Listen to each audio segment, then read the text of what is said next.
Welcome back. I'm at the board. It's going to be another maintenance day today.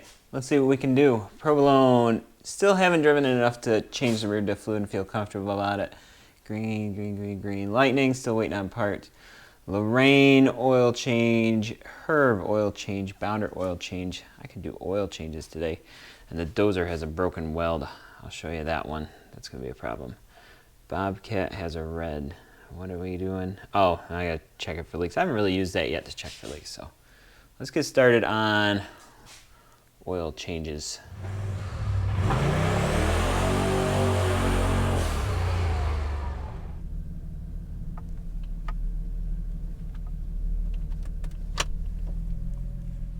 I forgot all about it.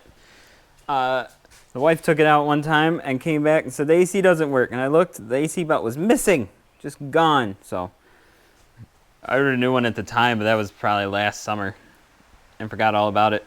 So I put that on today too. So oil change, tire rotation, just got to torque those up. And then the old Intrepid's out of here. I told you it was going to rain, so there it is. But next we're going to head over to the barn and start working on Bounder. Intrepid is done. Bounder is next. And it is raining pretty good outside, so here we are in the barn. Yeah, I don't know what size that drain plug's gonna be, so I just wheeled my whole toolkit over here. We got a pan. And we're gonna guess. Let's take 15 and 14 and 13. And one of these. And one of these. Total guess, but it was right. 15 millimeter. And the oil filter is right there. So I'm gonna get these changed out. Sitting here letting it drain. Look at the size of this oil pan. This engine is a monster. Jeez. Alright, well, it's gonna be a minute before this is done. You know what I didn't bring though is my oil filter wrenches. And that filter is on there. I can't get it loose. Well, I got it, but it got me a little bit. Cause that was up there and it was on tight. Oh my gosh, didn't need my wrench. Oh, what is that? Yeah, that's 5W30 right there. That's 30 weight oil. Delicious. Valvoline.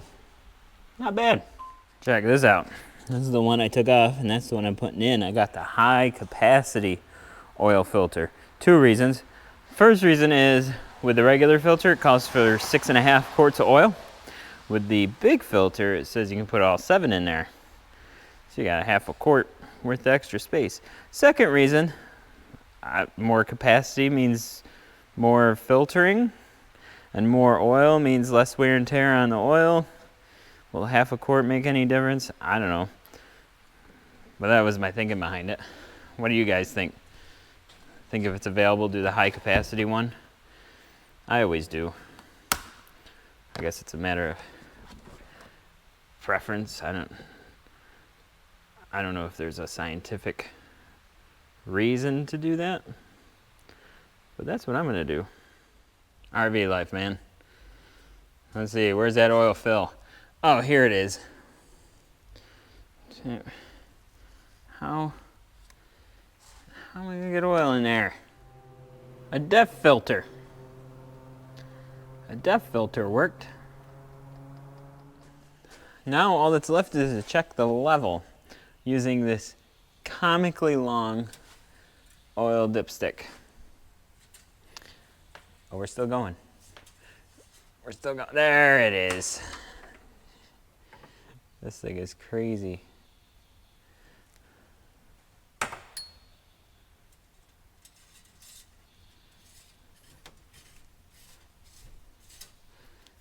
Oh my gosh. Ugh. It's like wall fishing.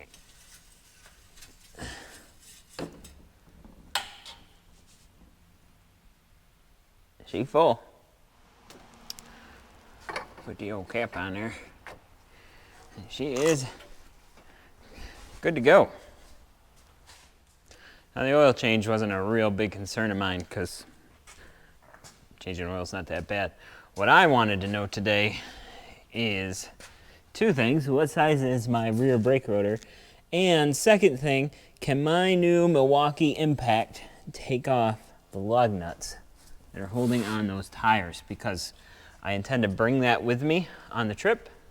And if I get a flat tire, I'm hoping that'll be enough to take off the lug nuts, because there is no other lug nut, tire iron or anything that comes with this. So I'm thinking of just packing that. But I figured those haven't been off yet. I've had the front ones off, but not those ones. So that would be a good test to do it. So let me get set up and we'll see if the old Milwaukee here has enough torquage to get those lug nuts off. Let's get this big fancy cover on, and it's not going to come off.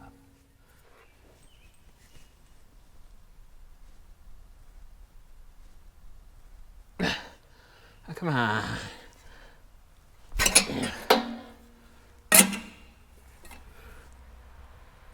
I don't know why people have to torque things on like that. It's ridiculous. Absolutely ridiculous.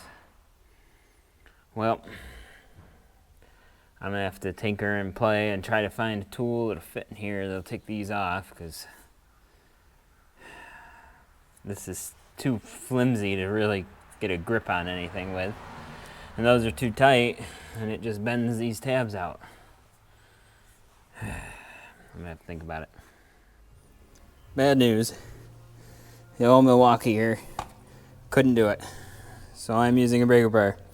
Not just a breaker bar, a bar on a pipe. And even then, it's not easy. But at least I got that off. When you get the right socket, that'll come right off. What a pain this is becoming.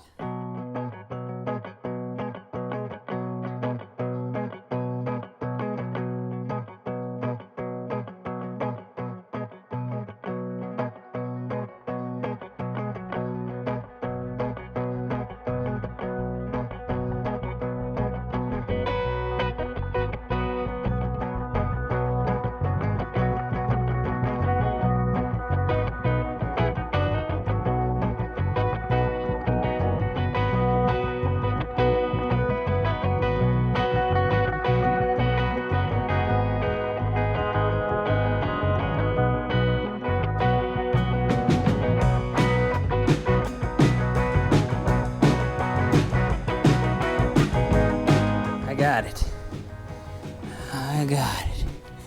I'm not going to take the axle bearings apart yet to get off this gigantic, I don't know, spacer, I guess I would call it.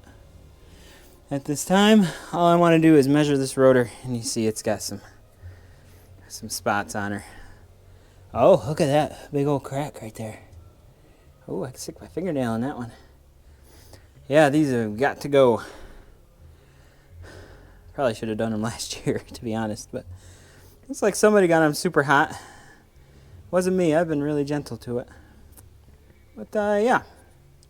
So that rotor is bad. So I'm going to get a measurement of the circumference and this offset here. What do you call it? The hat. And that way I can get the new ones ordered.